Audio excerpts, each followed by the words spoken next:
தித்திலி ஆசனம் அல்லது பட்டர்ஃப்ளை போஸ். தலைவலி உள்ளவர்கள் தங்கள் ஆற்றலுக்கு ஏற்ப இந்த ஆசனத்தை செய்யலாம். நன்றாக உட்கார்ந்து கொள்ளவும். பாதங்கள் இரண்டையும் ஒன்றாக இணைக்கவும். கைகளை கூப்புவது போல பாதங்களை சேர்த்து வைக்கவும். பாதங்களை உடம்புக்கு அருகில் வைத்துக் கொள்ளவும். நேராக உட்கார்ந்து பட்டாம்பூச்சி ரெக்கைகளை அசைப்பது போல கால்களை அசைக்கவும். முதலில் மெதுவாகவும் பிறகு வேகமாகவும் செய்ய ஆரம்பிக்கலாம்.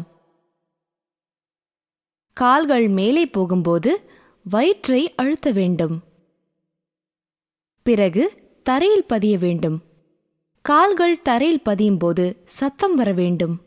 எவ்வளவு நேரம் முடியுமோ அவ்வளவு நேரம் செய்துவிட்டு ரிலாக்ஸ் செய்யவும்.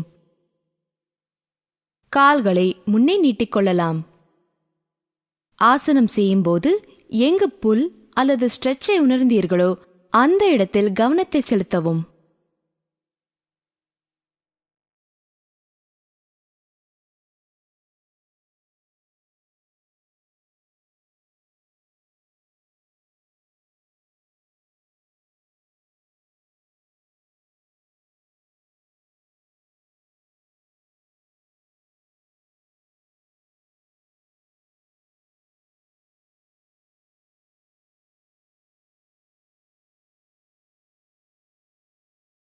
பயன்கள்: இடுப்பு, தொடை தசைகளை ஃப்ளெக்சிபிள் ஆக்கி அதிகப்படியான கொழுப்பை நீக்குகிறது.